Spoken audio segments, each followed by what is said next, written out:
Welcome to Leading Vision TV. It's your host Emmanuel Ame, and today I have the privilege of having the rector of NUHU BAMALLI Polytechnic Zaria, Kaduna State. It's a privilege to have this edition to join us on the 23rd of February 2024 on one of our reality TV shows, where we reach out to heads of institutions from all across the country. And today I have the privilege of having Engineer Dr. Mohammed Kabir Abdullahi. You're welcome on the show, sir. Yeah, welcome. Thank you. So, sir, share a little background on your educational um, thing. It's a long journey, I want to assume. When we see your pictures out there anywhere across Zaria and Kaduna State, there's so much we see. And from the UK, you had this other degree from the UK, PhD out there. What is around your background of education, your experience so far? I was born in Kaduna and I started my primary education there. After the completion of the primary, I went to government secondary school Ikara. I spent 2 years there. Then I was redeployed to government college Kaduna after my SSCE or GCE at that time. I got admission into Ahmadu Bello University. Though I started with the School of Basic Studies, where I wrote the IJMB, and then I was given admission into chemical engineering, which I completed, and then started working with Kaduna Polytechnic. So while I was working there, I went back to ABU for a master's degree in chemical engineering.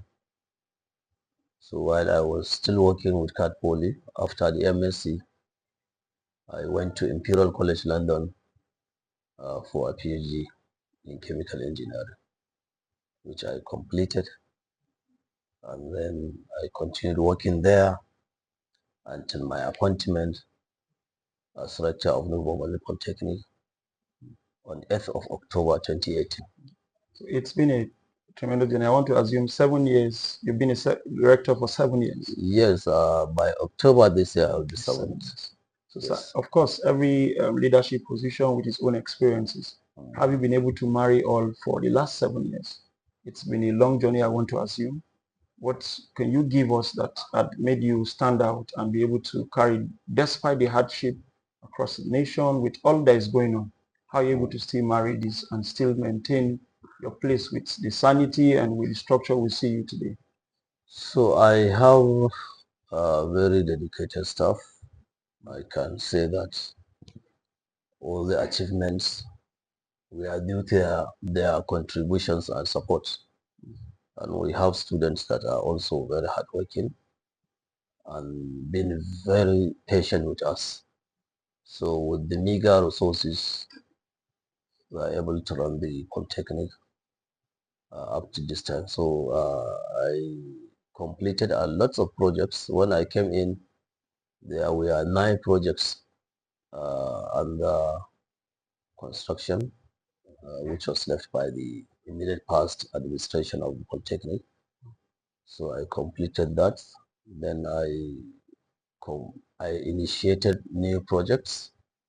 That is construction of lecture theaters and offices and workshops, which we are 15 in number. And then we bought lots of equipment for our workshops and laboratories. And a lot of our staff have gone for further studies within the country and outside for for master's degrees and PhDs. And also we have designed and fabricated some equipment locally here. It's just that I was not prepared, but I could have even given you the names. But we have one on production of fertilizer. During the COVID-19 also, we produce a thermometer for the measurement of body temperature. Also, we produced sanitizer dispensing machines and other things which the state government purchased for all the institutions? Yes, boarding secondary schools. And we are still moving forward. So what will you say your strength is with all of this, where I know recently, a few years ago, where bandits had to come into the school, and I think since then the students used to come from the annex, from afar to come. What are the structures you've put in place to help manage that? Yeah, after the last incident, we approached the government to fence the institution, and we have a fence around this main campus. And also, initially we had 20 military personnel stationed here. Presently, we have some of them are still with us, and we had military police post, but now with the improvement in the security, they have been withdrawn, and the campuses for the past 4 years are very safe for teaching and learning. So we do not have such challenge. And then with the effort of the present state government in having dialogue with the kidnappers, I think that will also give us more strength to invite all applicants to our institution. Before the incidents and before Corona, we were the seventh first choice polytechnic in the country. Yes, so we want to regain that status with JAM.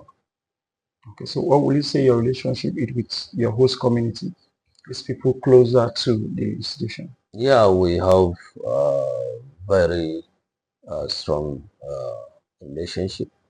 We work uh, as colleagues and neighbors. We have a security committee, and they are part of that security committee.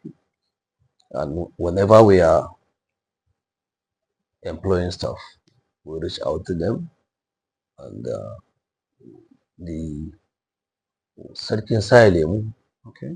we gave him a job. He's a lecturer with us now, so we have very strong relationship with them. Okay, and so And you can, if you go to this Gobrawa, you find that most of our students are housed there. They have accommodation which our students are renting, and then we are living in peace with them. before we round up, so how do you manage your day-to-day operation of the Polytechnic? Yeah, we have schedules. We have an academic calendar, which is guiding academic stuff, is guiding the rector as well, telling you have meeting, so that you have that meeting, so that. And my door is open actually, so I allow everybody to come in from 11, 12 o'clock every day. So staff have unhindered access into my office for official businesses. Visitors also mostly from 1:30 to 2. The door is open for them to come in. So I have good relationship with all the staff of the Polytechnic, the management and the students. And I count on their support up to the end of my stay here. I will say well done. I know it's a really tremendous journey. I'm not in your picture, but I can tell from what you're saying, I know the day-to-day can be very demanding. Yes, yes. So, sir, very strongly regards finance, how do you get means, given that there's so much to do? Of course, challenges is inevitable, as they say, but then how did you manage challenges, especially when it comes to financing all of these projects and co? So for the projects, we have the state government.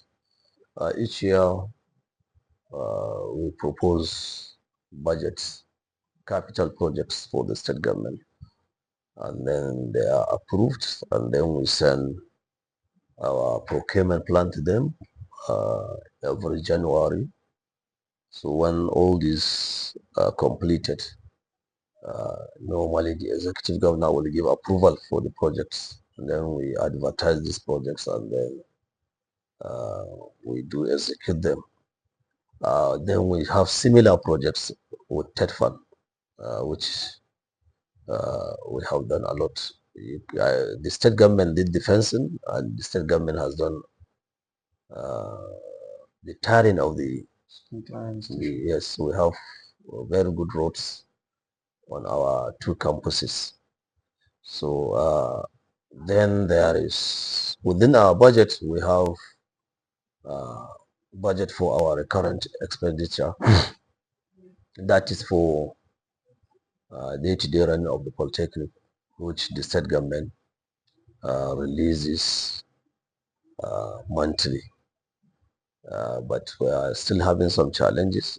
That money is not sufficient, so to say. Looking at the enormous tax we have been requesting for increase since 2018, and from what I heard from some sources close to government, the present government is looking at our issues, and then we're expecting something very good very soon. Yes. And lastly, sir, thank God for the privilege to meet you. Okay. Today, education in the eyes of today's youth, the Gen Z as in quotes, there's no much hope in the educational system.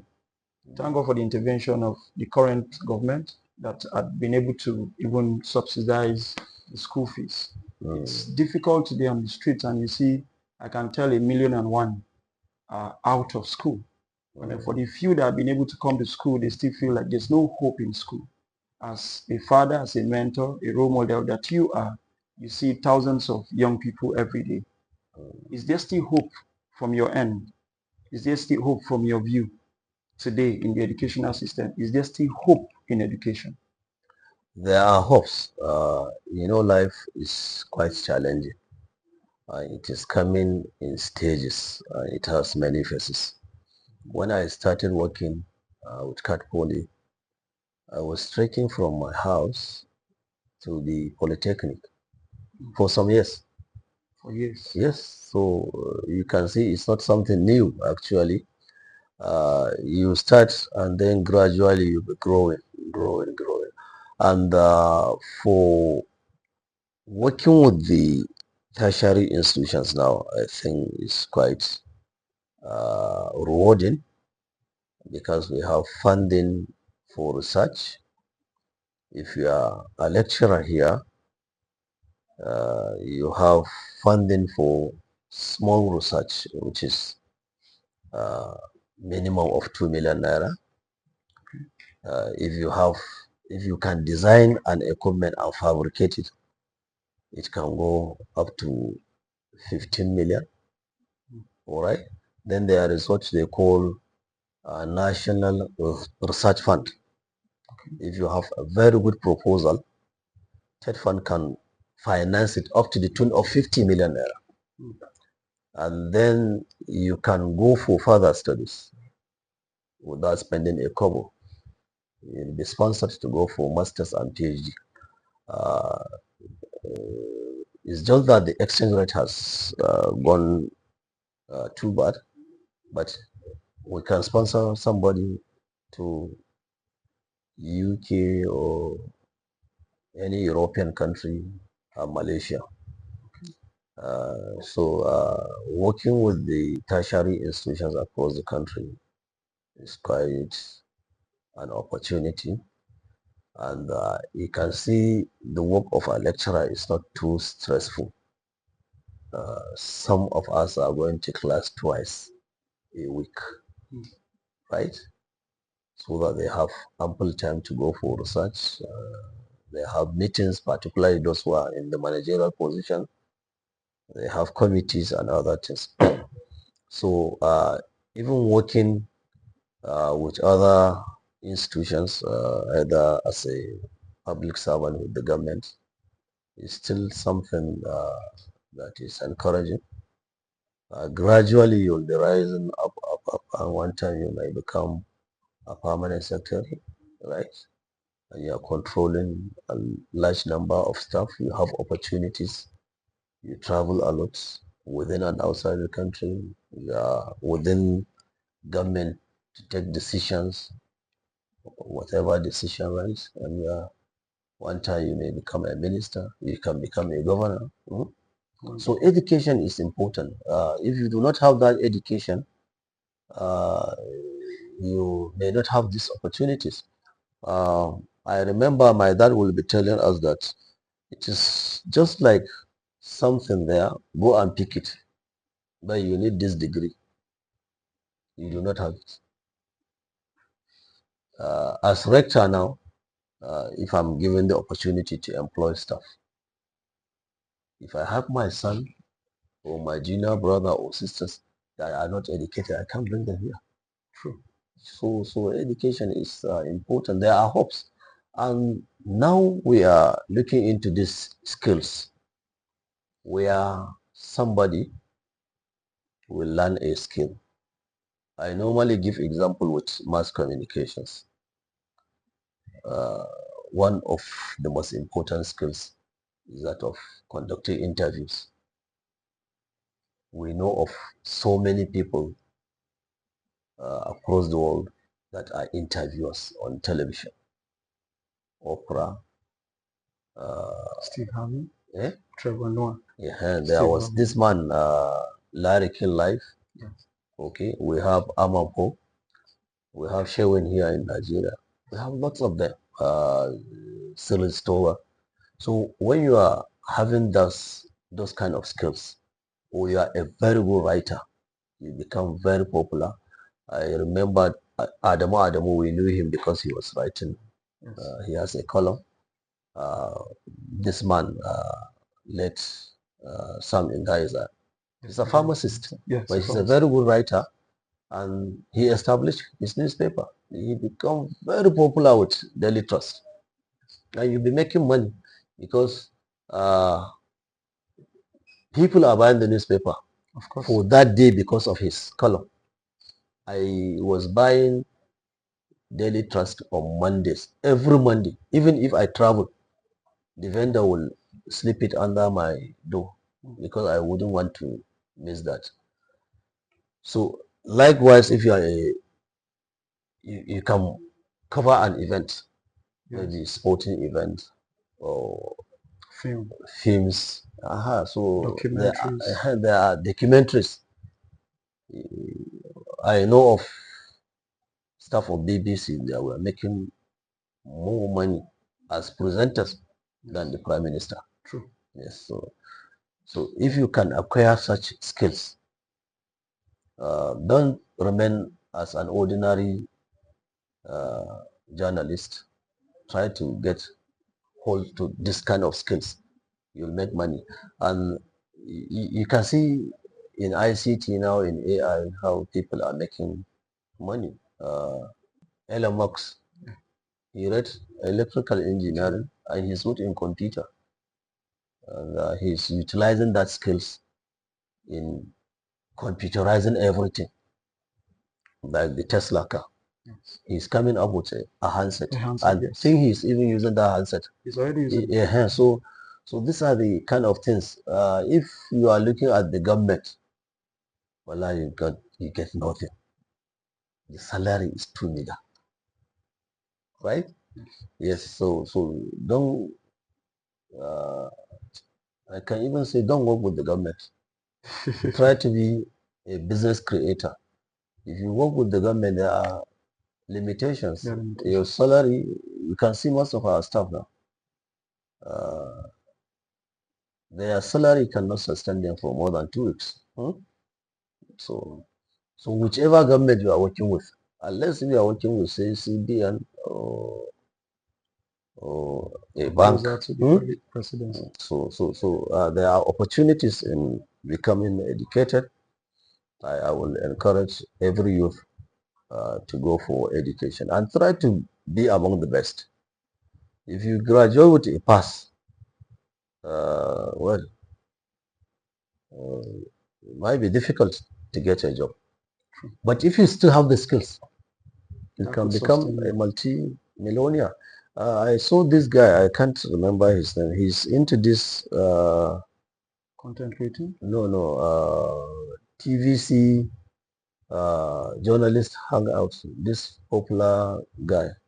Rufai, you saying? Uh, so so yesterday I saw a video where he was interviewing somebody, a farmer, and he was making huge sum of money, producing over 10,000 bucks. So if you have 10,000 bucks and you are selling that each bag for 50,000, that is 500 million in just 1 year. So no government work will fetch you such money. Yes. So try to have one skill or the other. I wish you the best. Thank you very much. So, So I think we've heard from our key hosts. I think if for me, what the take home for me is the fact that there's still hope in education. There's still hope for every young person out there. And you have seen one man that have climbed to being the head of an institution today, where it took years to trek to school. So he's saying, fraud is not a way out of all of these things. And to as many, both to the ladies, because of course they have a catchy phrase to what they do from their day-to-day life. So it's a privilege to really have you on our show. thank We're you, thank you, grateful thank and you. wish for continuous good health and more open doors and greater heights. Thank Thank you you so very much. much, sir. Thank you, And thank you. thank you very much, sir. Thank